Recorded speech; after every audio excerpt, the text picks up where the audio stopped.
நம்மளை பற்றி பேசுகிற வார்த்தை நம்ம லைஃப்பையே மாற்ற முடியும். எஸ், அது உண்மைதான். சயின்டிஃபிக்காக இதுக்கான ப்ரூஃப் கூட இருக்குது. ஒரு ஜப்பான் சயின்டிஸ்ட் என்ன பண்ணுறாங்கன்னா, 2 வாட்டர் பாட்டில் எடுத்துக்கிறாங்க. ஒரு வாட்டர் பாட்டில் நேம் வந்து ஏ, இன்னொரு வாட்டர் பாட்டில் நேம் வந்து பி. அந்த ஏ வாட்டர் பாட்டில் கிட்ட போய் ஒரு 4-5 பேர் சேர்ந்து, நீ பார்க்கவே வந்து அக்லியாக இருக்கு, நீ டேஸ்ட்டாக இல்லை அப்படின்னு சொல்லி நெகட்டிவ்ஸான நிறைய வேர்ட்ஸ் வந்து சொல்கிறாங்க. இதே பி வாட்டர் பாட்டில் கிட்ட போய், நீ பார்க்கவே ரொம்ப அழகாக இருக்குது, டேஸ்டியாக இருக்குது, கிளியராக இருக்குது, பியூராக இருக்குது அப்படின்னு சொல்லி பாசிட்டிவ்ஸான வேர்ட்ஸ் வந்து சொல்கிறாங்க. அண்ட் தென் லேட்டர் அந்த சயின்டிஸ்ட் வந்து அந்த வாட்டர் பாட்டில் கொண்டு போய் ஃப்ரிட்ஜில் வைக்கிறாரு.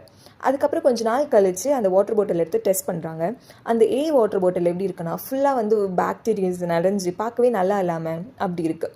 அதே வந்து இந்த பி வாட்டர் பாட்டில் எப்படி இருக்குன்னா, பார்க்கவே கிளியர் அண்ட் கிறிஸ்டல் கிளியராக இருக்கான். ஏன்னா அது ஃபுல்லாக பாசிட்டிவ் நிறைஞ்சது இல்லையா. ஸோ இதுலேருந்து அந்த சயின்டிஸ்ட் என்ன சொல்ல வர்றாருன்னா, எப்பயுமே நம்மளுக்கு வந்து நம்மளை நம்பணும் first. And second, negative thoughts எப்பயுமே நம்மக்கிட்ட இருக்கக்கூடாது.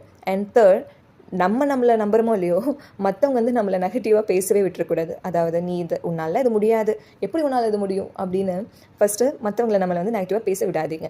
நம்ம வந்து கைண்ட் ஹார்ட்டடாக இருக்கலாம், பட் அதுக்குன்னு நம்மளை வந்து விட்டு கொடுக்கக்கூடாது இல்லையா. உங்களுக்கு என்னோடய ஸ்பீச் அல்லது என்னோடய ஃபேக்ட்ஸ் உங்களுக்கு பிடிச்சதுன்னா லைக் அண்ட் சப்ஸ்கிரைப் பண்ணுங்கள் அண்ட் மோட்டிவேட் பண்ணுங்கள். தேங்க்யூ.